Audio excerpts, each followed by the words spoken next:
Hello प्यारे बच्चों। आज हम सॉल्व करने वाले हैं क्लास 8 न्यू बुक का चैप्टर नंबर 1 उसकी बुक एक्सरसाइज। उसमें हम करेंगे लेट अस लर्न वाला पार्ट। ठीक है, इससे पहले मैंने इस चैप्टर की एक्सप्लेनेशन, इसके क्वेश्चन आंसर और let us think and reflect, ये जो 3 वीडियोस हैं वो मैंने अपने चैनल पे ऑलरेडी अपलोड कर दी हैं। आप चैनल में विजिट करके भी देख सकते हो या फिर जो है प्लेलिस्ट में जाके भी उन वीडियो को देख सकते हो। ठीक है, आज हम सॉल्व करने वाले हैं लेट अस लर्न वाला पार्ट, जो कि बहुत बहुत बहुत इंपॉर्टेंट भी है और वो आपके एग्जामिनेशन पॉइंट ऑफ व्यू से भी इंपॉर्टेंट है, क्योंकि उसी में से जो क्वेश्चंस हैं वो एग्जाम में इंक्लूड किए जाते हैं। ठीक है, तो चलिए स्टार्ट करते हैं आज की वीडियो। फर्स्ट क्वेश्चन है, fill in the blanks and complete the paragraph by choosing suitable expressions from the box given below. ठीक है, यहाँ पर ये बॉक्स के अंदर हमें कुछ एक्सप्रेशंस दिए गए हैं जिनको चूज करते हुए हमें ये जो पैराग्राफ है इसको कंप्लीट करना है। ठीक है, सो सबसे पहले तो मैं आपको इनके मीनिंग बता देती हूँ। पहला है ये जो cast a shadow. Cast a shadow का मतलब होता है किसी चीज को खराब कर देना, माहौल को, सिचुएशन को अनप्लेजेंट बना देना। ठीक है, माइंड रेस्ड बैक, इसका मतलब है बैक में जाना, पास्ट में जाके किसी चीज को रिकॉल करना, याद करना। स्टॉर्म्ड ऑफ मतलब धावा बोल देना या भड़क जाना, गुस्सा करना। Murmur swept through the room, that means की बड़बड़ बड़बड़ मतलब ऐसे कोई आपस में खुसफुस खुसफुस बातें करनी स्टार्ट कर देते हैं, तो वो हो गया कि सारे रूम में ऐसे मर्मरिंग स्टार्ट हो गई, मतलब आपस में सब खुसफुस करने लग गए। Hush fail over, that means की सब साइलेंट हो गए, जो है मतलब चुप्पी छा जाना। ठीक है, रिपल थ्रू मतलब किसी एकदम से आउटब्रेक होना, किसी चीज का एकदम से निकल के आना। ठीक है, so my mother is quite witty and her sense of humour always lighten stressful moments. ठीक है, once at a family dinner an argument began over a minor issue and, अब देखो यहाँ पर क्या कह रहा है कि मेरी मम्मा जो है वो क्वाइट विटी हैं, मतलब वो काफी इंटेलिजेंस का यूज करती हैं और उनकी जो सेंस ऑफ ह्यूमर है वो हमेशा स्ट्रेसफुल मोमेंट्स को लाइट कर देती है, मतलब उनको कम स्ट्रेस में कर देती है, मतलब स्ट्रेस जो है वो उसको खत्म कर देती है, कम कर देती है। एक बार क्या हुआ, फैमिली डिनर के टाइम पे एक आर्ग्यूमेंट स्टार्ट हो गया एक छोटी सी बात को लेकर। अब जब आर्ग्यूमेंट स्टार्ट हो गया तो क्या हुआ, मतलब लड़ाई वगैरह ऐसे बहस होने लगी, तो क्या हुआ, अ हश फेल ओवर। ठीक है, मतलब सभी चुप हो गए। ठीक है, ये हो गया hush fail over. Making everyone feel uncomfortable, मतलब सभी जो है वो अनकंफर्टेबल फील कर रहे थे। Just as things were getting serious, जैसे ही चीजें जो है वो सीरियस होने वाली थी, she made a clever remark, मेरी मम्मा ने एक क्लेवर रिमार्क मतलब एक अजीब मतलब चतुराई से एक बात बोली। एंड लाफ्टर, और लाफ्टर क्रिएट किया, मतलब एंड क्या किया, लाफ्टर जो है वो इससे क्या हुआ, क्रिएट हो गया। ठीक है, लाफ्टर रिपल थ्रू, इसका आएगा रिपल थ्रू, मतलब सब जो है वो हंसने लगे। Laughter ripple through the gathering, मतलब जो भी सब आए हुए थे, जो भी इकट्ठे हुए थे वहां पे सब हंसने लगे। मेकिंग एवरीवन रिलैक्स, सब रिलैक्स्ड हो गए। The person who started the argument, जिसने आर्ग्यूमेंट स्टार्ट किया था, अब उसको तो गुस्सा ही आएगा, है ना, सो स्टॉर्म्ड ऑफ, वो भड़क गया, धावा बोल दिया उसने। Everyone disapproved of the action and a dash. ठीक है, मतलब किसी को चीज ये अच्छी नहीं लगी और क्या हुआ, रूम में एक मर्मरिंग स्टार्ट हो गई। So murmur swept through the room. My dash to how my mother had saved other situations like this, मेरा दिमाग कहाँ पे गया, मतलब मैं उस चीज को याद करने लगा कि कैसे जो मेरी मदर है वो ऐसी सिचुएशंस में सबको बचा लेती थी, मतलब वो हैंडल कर लेती थी। तो my mind raised back, without her such moments would have dash over the gatherings, अगर वो ना होती तो इस तरह के जो मोमेंट्स हैं वो सिचुएशन को अनप्लेजेंट कर देते। ठीक है, so cast a shadow, would have cast a shadow over the gatherings. I hope that I grow up to be as witty as my mother.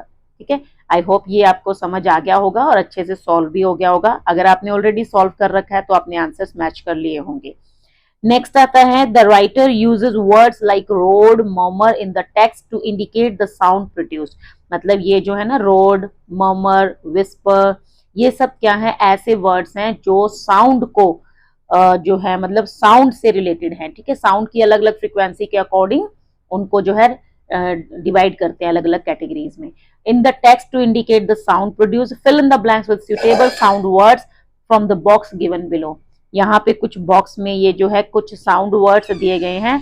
ठीक है, सो यू में रेफर टू अ डिक्शनरी, आप एक dictionary की help लेके खुद भी solve कर सकते थे इसको, अगर आपने ऑलरेडी सॉल्व किया है तो आप इसको मैच कर सकते हो, ठीक है। मैं साथ साथ आपको मीनिंग बता दूंगी और साथ साथ में आपको जो है ये सॉल्व करवा देती हूँ।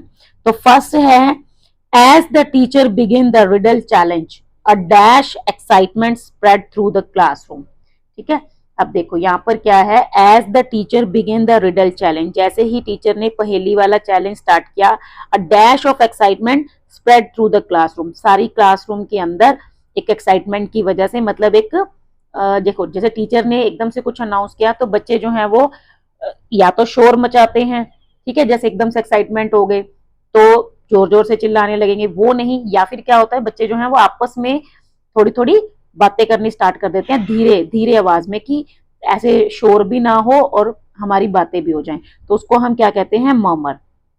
तो यहाँ क्या आएगा, अ मर्मर ऑफ एक्साइटमेंट, क्योंकि बच्चे जो है वो एक्साइटमेंट थे और आपस में एक्साइटेड थे और आपस में धीरे धीरे बातें कर रहे हैं बड़ बड़ बड़ करके, so spread through the classroom, a murmur of excitement spread through the classroom.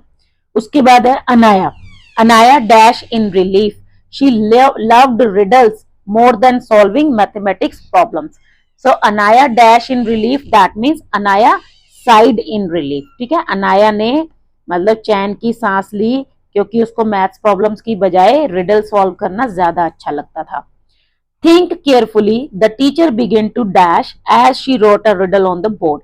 अब देखो टीचर जब बोर्ड पे लिखते हैं तो वो साथ साथ धीरे धीरे बोलते हैं ना, ठीक है, ऐसे जोर जोर से भी नहीं बोलते, प्राइमरी में जोर जोर से बोला जाता है, लेकिन जैसे सीनियर क्लासेस होती हैं, आपकी क्लास जो है जैसे उसमें वो जोर जोर से नहीं बोलते, लिख रहे हैं साथ साथ थोड़ा थोड़ा धीरे धीरे बोल भी रहे होते हैं, तो इससे थोड़ा सा फ्लो बनता है लिखने का। तो यहाँ पर टीचर ने वैसे ही लिखना स्टार्ट किया और साथ साथ में बोलना स्टार्ट किया, तो इसको हम कहेंगे मम्बल, ठीक है।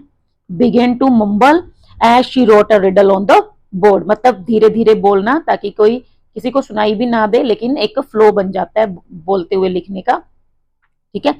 नेक्स्ट है when the question was revealed, जब क्वेश्चन सामने आया, a few students dash realising it was not easy as they had expected, so a few students gasp, gasp क्या होता है, मतलब ऐसे हैरानी की वजह से मुंह खुला जा रह जाना, ठीक है, मतलब जैसे एकदम से हाँ ऐसे करके ये तो बहुत मुश्किल है, ठीक है। सो अ फ्यू स्टूडेंट्स गास्प, क्योंकि उनको ये रियलाइज हुआ कि ये बहुत ही मुश्किल था, उतना आसान नहीं था जितना वो सोच रहे थे। सम एक्सचेंज्ड डैश, अब कईयों ने क्या किया, सम एक्सचेंज्ड स्निकर्स, स्निकर्स क्या होती है, दबी हुई हंसी, ठीक है, मतलब ऐसे मुंह में ऐसे हाथ रख के हंसना धीरे धीरे, ठीक है। तो कई बच्चे जो हैं वो आपस में ऐसे देख के एक दूसरे को नीचे मुंह करके हंसने लगे, wondering if anyone at all would be able to solve it, अब वो यही सोच रहे थे कि पता नहीं क्लास में कोई सॉल्व भी कर पाएगा या नहीं। Just then Anaya tapped her book on the desk with a small thud, thud क्या होता है, जैसे एक भारी सी आवाज, जैसे अगर आप एक रबड़ का टायर जो है उसको जमीन पे गिराओगे तो वैसे बैठते हुए से गिरेगा ना, ठीक है, तो वो क्या होगा, थड, उसको थड बोलते हैं। या फिर हम एक अगर बैम्बू स्टिक ले लेते हैं, बैम्बू स्टिक से जमीन पे ऐसे मतलब खटखट करते हुए चलते हैं, या जैसे कोई भी हाथ में स्टिक लेके जब हम आवाज करते हुए चलते हैं ना, तो वो होती है थड, ठीक है। तो उसने भी ऐसे बुक के ऊपर एकदम से ऐसे टैप किया, ठीक है, और वो जैसे हम जैसे कोई भी काम हमारा खत्म हो जाता है तो हम एकदम से वैसे बुक के ऊपर हाथ करते हैं, ठीक है, कि वो हो जाता है थड, ठीक है। तो उसने अनाया ने ऐसे ही बुक के ऊपर थड किया, डीप इन थॉट, मतलब उसने विद अ स्मॉल थड, डीप इन थॉट मतलब सोचते हुए, ठीक है। उसके बाद नेक्स्ट आता है, ah I see it now, she said stretching with the groan, groan भी एक ऐसी आवाज होती है जैसे जो पेन की वजह से, या जैसे हमें लगता है ना कि हाँ एकदम से हम जैसे स्ट्रेचिंग सी करते हुए दिखाते हैं कि आह ये तो अब सॉल्व हो गया ऐसे करके, ठीक है। So ah I see it now, she said stretching with the groan as if it had taken her great effort, ऐसे लग रहा था जैसे उसको बहुत एफर्ट्स लगे हों, तो ये हो गया groan. A small breeze made the windows rattle, ठीक है, मैं यहाँ बॉक्स में आपको दिखा देती हूँ, ये रहा रेटल, ये रहा ग्रोन तो ये हो गया रेटल, जब विंडोज जो हैं वो ऐसे हवा की वजह से आवाज आती है, मतलब खड़खड़ाना, ठीक है, वो कहते नहीं है वो खड़ग सिंह के खड़कने से खड़क खड़कती हैं खिड़कियां, तो खिड़कियां क्या होती हैं, वो खड़कती हैं, ना कि बजती हैं या बोलती हैं या मतलब पेनफुल साउंड करती है, वो खड़कती है, तो ये होता है rattle. A small breeze made the windows rattle adding to the suspense of the moment. ठीक है, हवा की वजह से जो खिड़कियां खड़क रही थी और इससे सस्पेंस के अंदर और एडिशन हो रहा था। So what's the answer the students, अब बच्चे क्या करेंगे, वो तो चिल्लाएंगे, है ना। So what's the answer the students road, बच्चे जो है वो जोर जोर से चिल्लाने लगे, ठीक है, रोरिंग करने लगे कि तो बताओ जल्दी से आंसर क्या है। There voices filled with playful enthusiasm, उनकी जो वॉइस थी मतलब वो भरी हुई थी किससे, जोश से, ठीक है, तो जोश से है तो रोरिंग ही होगा।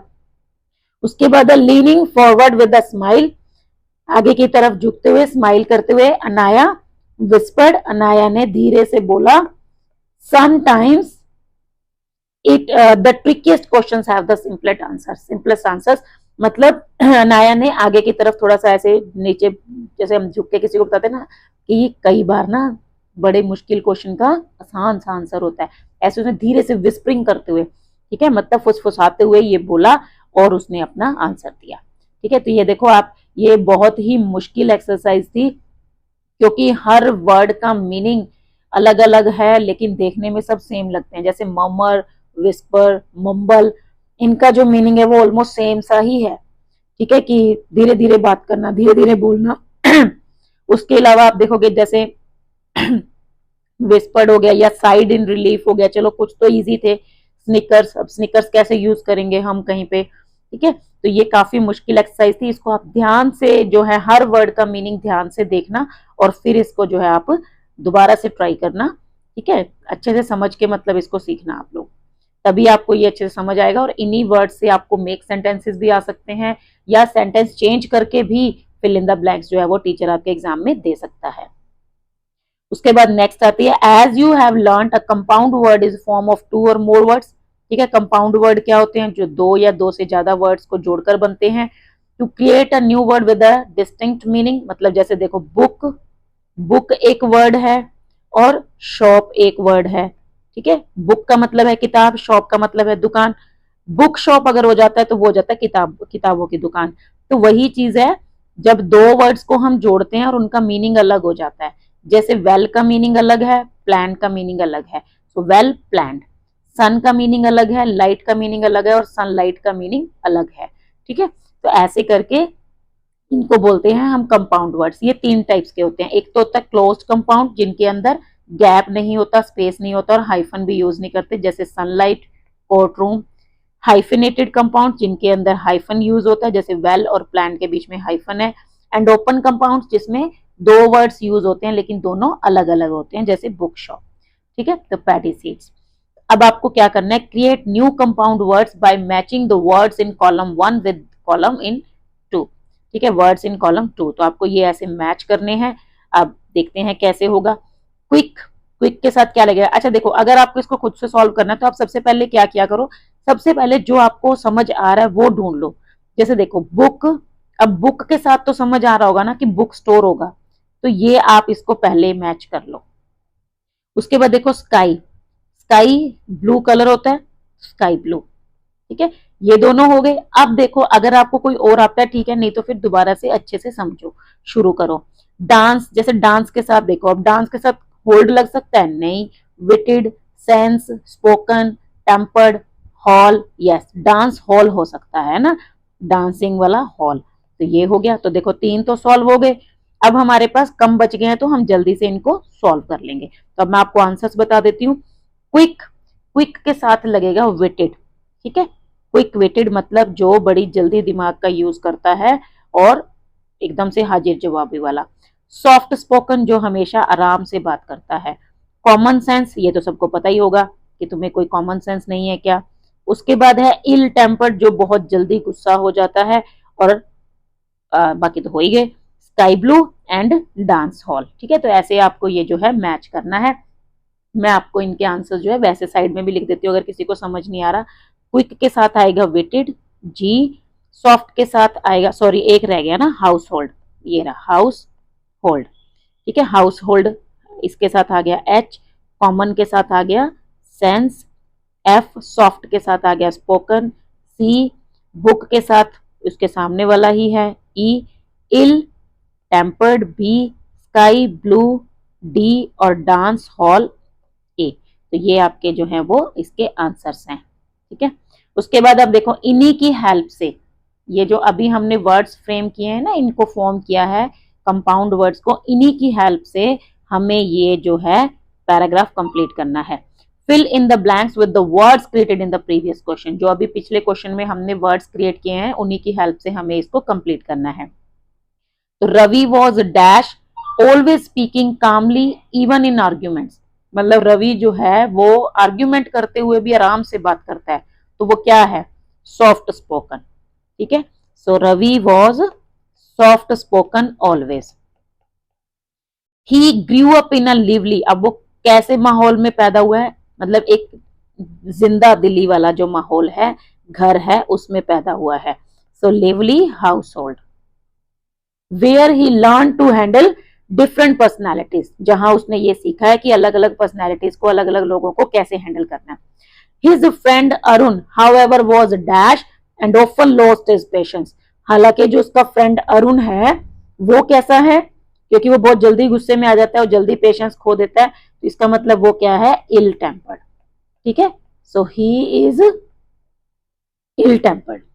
Despite this Arun admired Ravi's dash thinking, सोचने की शक्ति, और वो कैसी, क्विक विटेड, जिसमें दिमाग का यूज होता है और बड़ी जल्दी से, मतलब एकदम से हाजिर जवाबी वाला, ठीक है, दिमाग।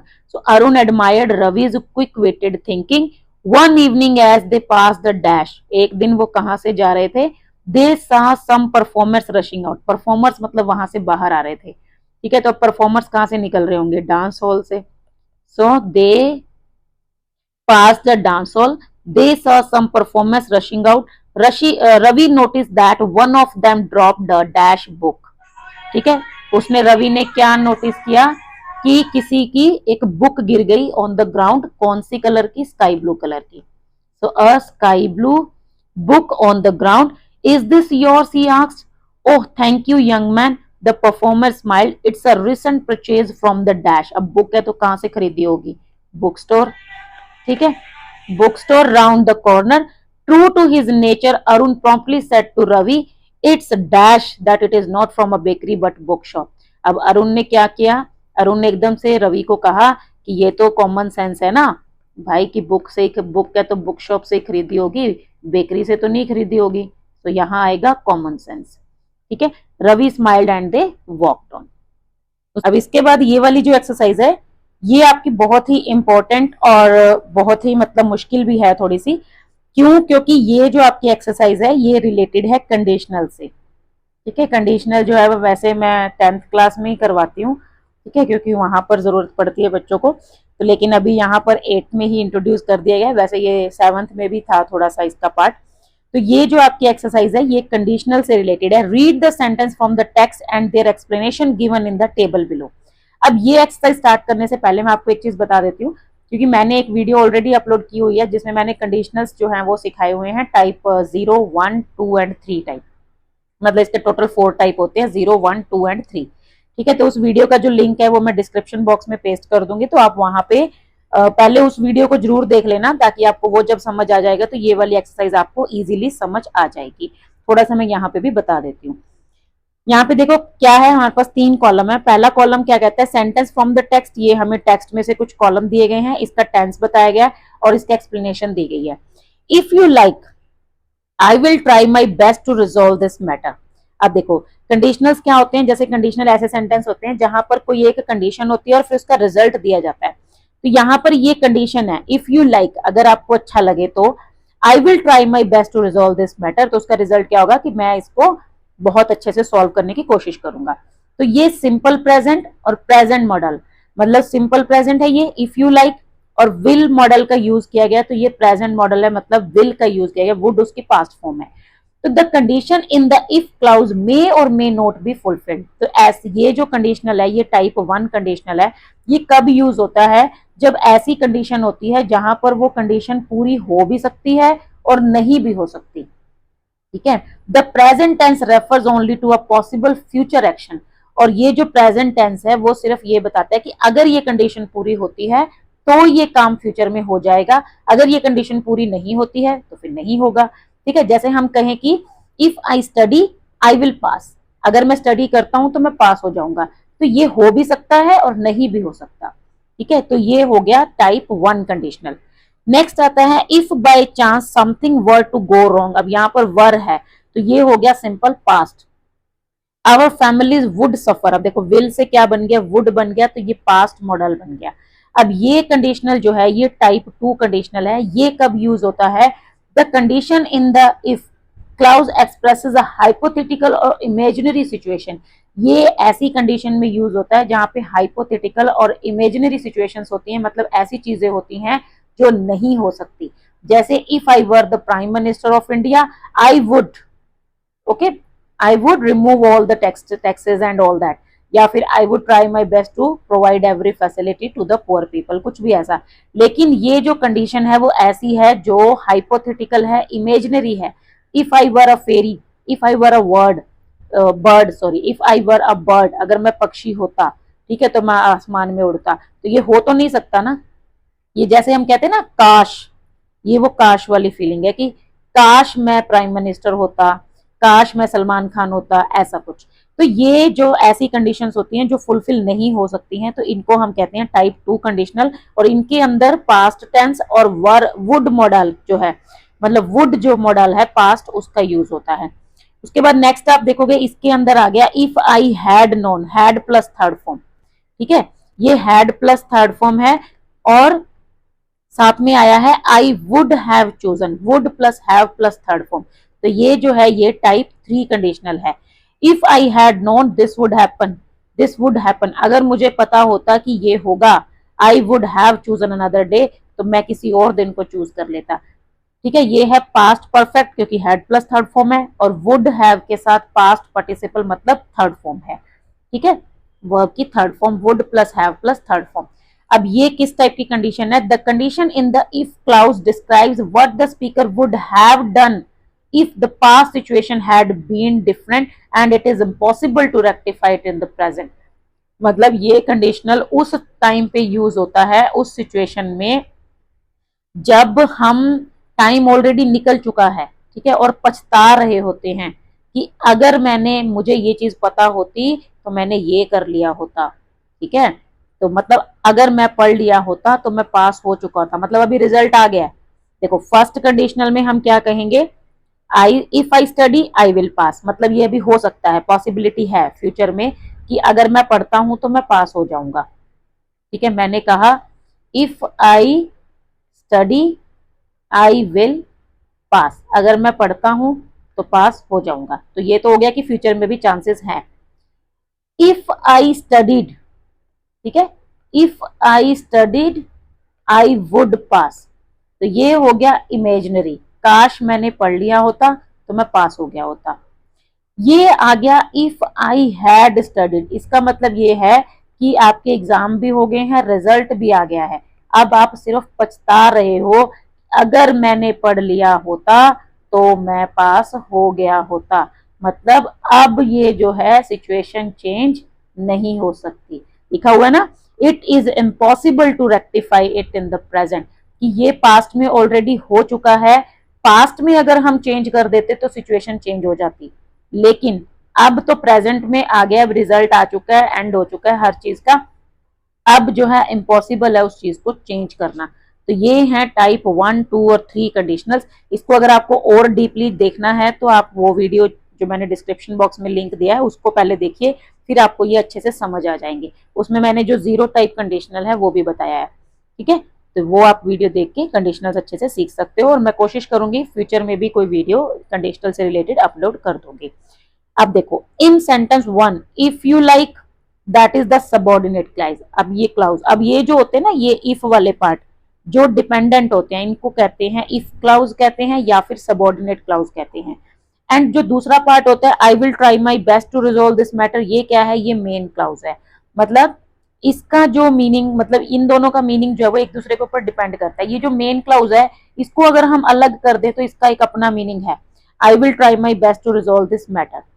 लेकिन ये जो है ना इफ यू लाइक, ये डिपेंडेंट है, क्यों, क्योंकि इसका आगे इसमें क्वेश्चन राइज होता है कि अच्छा फिर क्या, ये कंप्लीट नहीं है। इफ यू लाइक, अगर तुम्हें अच्छा लगे तो फिर आगे क्वेश्चन अराइज होगा ना, हाँ तो फिर क्या, तो वो हो गया सबऑर्डिनेट क्लाउज। ठीक है, तो जैसे इसमें if by chance something were to go wrong, अगर बाय चांस कुछ गलत हो जाता तो ये अब अधूरा सेंटेंस है, ठीक है, कंप्लीट नहीं है, तो ये हो गया सबऑर्डिनेट क्लाउज, ये इसके अंदर इफ क्लाउज है। आवर फार्मर्स वुड सफर, ये कंप्लीट है, मेन क्लाउज है। If I had known this would happen, अगर मुझे पता होता ऐसा होगा, तो ये इनकम्प्लीट है, तो ये हो गया सबऑर्डिनेट क्लाउज।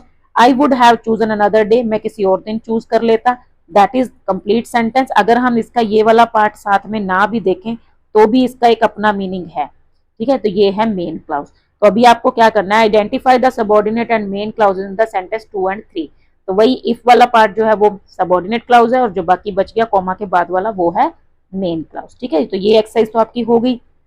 अब यहाँ पर मेन जो है वो ये है, now match the subordinate clauses in column 1 with the appropriate main clauses in column 2 to make sentence complete sentence. अब आपको क्या करना है, कॉलम 1 और 2 को मैच करना है। अब इसके लिए आप पहले एक चीज ध्यान से देख लो, अगर आपको इफ वाले पार्ट में, मतलब देखो आपको ये चीजें मैच करनी है, ये आप अगर आपने वो वीडियो देख लिया तो आपको इजीली समझ आ जाएगा। अगर फर्स्ट फॉर्म होती है इफ क्लाउज में, अगर फर्स्ट फॉर्म होती है तो इधर होता है विल, ठीक है। अगर सेकंड फॉर्म होती है तो होता है वुड, और अगर होता है हैड प्लस थर्ड फॉर्म तो आपको दूसरे पार्ट में मिलेगा would have plus third form. ऐसे ही इसका उल्टा, अगर मेन क्लाउज में विल है तो इधर फर्स्ट फॉर्म होगी, वुड है तो सेकंड होगी, और would have plus third form है तो हैड प्लस थर्ड फॉर्म होगी। तो अब आपको इसी की तरह मैच करना है, इन्हीं के अकॉर्डिंग। ऐसा नहीं कि आप फर्स्ट फॉर्म वाले में वुड वाला सेंटेंस लगा दोगे। ठीक है, अब देखो if I had a magic wand, अब ये हैड जो है ना ये सेकंड फॉर्म है। ठीक है, तो ये क्या होगा, if I had a magic wand I would give my self wings. तो इसका आंसर हो गया सी। ठीक है, ऐसे मैच नहीं कर रही हूँ क्योंकि वो कंफ्यूजन होता है, तो इसका हो गया सी। इफ इट रेन्स टुमारो, अब ये आप देखोगे फर्स्ट फॉर्म है, तो इसका मतलब साइड वाले सेंटेंस में क्या आएगा, विल आएगा इसके साथ वाले में। तो if it rains tomorrow we will stay indoors and play board games. तो इसका हो गया ई, यहाँ पे देखोगे आप विल आया है। इफ यू हैड लिसन, अब देखो हैड प्लस थर्ड फॉर्म है, तो साथ वाले सेंटेंस में क्या होना चाहिए, would have plus third form. So if you had listened carefully, the boys, एक मिनट, ये वाला होगा ये, you would have solved the puzzle। ठीक है, ये अब हो चुका है। पहले सेंटेंस में तो इमेजिनरी सिचुएशन है कि अगर मेरे पास मैजिक बैंड होता, काश मेरे पास एक मैजिक बैंड होता तो मैं अपने पंख लगा लेता। ये तो हो ही नहीं सकता, इमेजिनरी सिचुएशन है। इसमें जो है टाइप 1, ये टाइप 2 कंडीशनल है, और ये टाइप 1 कंडीशनल है। ये कहता है कि अगर कल बारिश होती है तो हम अंदर ही रहेंगे और बोर्ड गेम खेलेंगे। इसमें अभी हो भी सकता है, नहीं भी हो सकता। ये वाला थर्ड टाइप है, ये चला गया है टाइम, अब ये चेंज नहीं हो सकता। अगर तुमने ध्यान से सुना होता तो तुम पजल सॉल्व कर लेते, क्योंकि अब उसका आंसर बता दिया गया है, अब इम्पॉसिबल है उस चीज को चेंज करना। नेक्स्ट फिर से आ गया, if you finish your homework, अब फिर फर्स्ट फॉर्म है तो क्या आएगा, विल आएगा। If you finish your homework we will go to the theatre. A, if I were invisible, अब फिर से देखो इमेजिनरी सिचुएशन है, अगर मैं इनविजिबल होता I would sneak in to the secret room. B, if the alarm had rung, had plus third form है तो क्या आएगा, would have. The boys would have woken on time. ठीक है, तो कहने का मतलब क्या है कि ये आपका 1 2 3 टाइप कंडीशनल, ये जो है बहुत इंपॉर्टेंट टॉपिक है। क्लास 10th के बाद भी कॉम्पिटेटिव एग्जाम्स में भी अगर आप जाते हो तब भी ये आपकी चीजें काम आने वाली हैं, तो इसको आप स्किप मत करना, बहुत अच्छे से सीखना। नेक्स्ट इसी का पार्ट है, complete the following sentences appropriately with the, इधर विद द मेन क्लाउज और द सबऑर्डिनेट क्लाउज, मतलब जो चीज मिसिंग है उसको आपको ऐड ऑन करना है। Your teacher will be unhappy, इसमें आपको मेन काम क्या है, आप ऐड ऑन कुछ भी कर सकते हो, बस आपको ये ध्यान रखना है अगर विल आया है तो इधर फर्स्ट फॉर्म आनी चाहिए। वुड हैव है, would have plus third form है तो इधर हैड प्लस थर्ड फॉर्म आएगा। Your teacher will be unhappy if you don't work hard. ठीक है, तो यहाँ पे ये डोंट जो है ये फर्स्ट फॉर्म है। They would have caught the train if they had left in time, अगर वो टाइम से चलते तो ट्रेन पकड़ लेते। Dash, if you continue to stay up late every night, so you, अब देखो इफ यू कंटिन्यू है फर्स्ट फॉर्म है सो विल आएगा। You will be sick if you continue to stay up late at every night. If she knew the answer, knew second form आ गया तो इधर क्या आएगा, वुड आएगा। ठीक है, ये आपको याद करना पड़ेगा। If she knew the answer she would raise her hand first. ठीक है, रेज हर हैंड फर्स्ट। अगर उसको आंसर पता होता तो वो पहले ही हाथ उठाती। Dash if she had studied harder, अब हैड प्लस थर्ड फॉर्म है तो इधर क्या आना चाहिए, would have plus third form आना चाहिए। ठीक है, अब सेंटेंस आपको क्रिएट करना है। If she had studied harder so she would have passed the exam. ठीक है, वो एग्जाम पास कर लेती अगर वो स्टडी हार्ड किया होता तो। If I had a million rupees, अब हैड है सेकेंड फॉर्म है ये, तो यहां पर क्या आएगा, वुड आएगा। If I had a million rupees I would buy a BMW। ठीक है, तो ये है काश मेरे पास मिलियन रुपीज होते तो मैं BMW खरीद लेता। हाइपोथेटिकल सिचुएशन है, इमेजिनरी सिचुएशन है। नेक्स्ट जो है ये लगभग इसमें सारी हाइपोथेटिकल है, सिर्फ एक लास्ट वाली छोड़कर। Complete the following sentences, one example has been done for you. अब यहाँ पे आपको सिचुएशंस दी गई हैं तो अब आपको कंडीशनल्स जो है इनको कंप्लीट करना है। If I were a tree, अगर मैं एक ट्री होता, काश मैं एक ट्री होता, I would play with the wind and talk to the birds. If I were the head teacher of my school, अब इसमें आपको ऐड करना है, बस वर है तो यहाँ पर क्या आएगा, वुड। ठीक है, if I were the head teacher of my school I would, क्या करते हैं आप, जो भी आपका डिसीजन होता है आपको चेंज करके यहाँ पे बताना है, सेंटेंस कंप्लीट करना है। I would declare Monday as a holiday, I would declare 3 periods as the games period, जो आपको अच्छा लगे वो आप इसमें एड ऑन कर सकते हो। If I were a bird, अगर मैं एक पंछी होता, काश मैं एक पक्षी होता तो क्या करता, आई वुड फ्लाई हाई। ठीक है, आई वुड फ्लाई हाई या I would fly freely in the sky, कुछ भी ऐसे। If I were a magician, अगर आप मैजिशियन होते तो I would turn everything into gold. ठीक है, ऐसे करके जो हो नहीं सकता, ये वो सिचुएशंस है। नेक्स्ट वाला जो है ये थर्ड टाइप कंडीशनल आ गया। If I had studied harder, अगर मैंने अच्छे से पढ़ लिया होता, I would have stood first. ठीक है, तो मैं क्लास में फर्स्ट आ जाता, फर्स्ट इन द क्लास। आप इसको कंप्लीट भी कर सकते हैं। ठीक है, तो ये आपके थे कंडीशनल्स। सबसे इंटरेस्टिंग, सबसे बढ़िया आपके लिए ये इस चैप्टर के अंदर यही एक्सरसाइज है कंडीशनल्स वाली, क्योंकि ये जो है आपके फ्यूचर में भी काम आने वाली चीज है। तो ये आप अच्छे से इसको सीख लेना, क्योंकि ये ऐसे आने वाले नहीं है। और इसके लिए आपको एक चीज बता देती हूँ, आप गूगल पे जाइए, सिंपल लिखिए कंडीशनल्स क्विज, वहां पे आपको बहुत सारे क्विज मिल जाएंगे। ठीक है, तो उन क्विजेस को आप सॉल्व कीजिए, और यही ट्रिक आपको लर्न करनी है अच्छे से। कौन सी ट्रिक, ये वाली ट्रिक। अगर फर्स्ट फॉर्म है इफ सेंटेंस में तो कॉन्सिक्वेंस पार्ट में आएगा विल, सेकंड है तो वुड, हैड प्लस थर्ड है तो would have plus third form. ठीक है, ऐसे ही इसका उल्टा, अगर आपको कॉन्सिक्वेंस वाले पार्ट में विल दे रखा है तो इफ वाले पार्ट में फर्स्ट फॉर्म, वुड है तो second, would have plus third form है तो हैड प्लस थर्ड।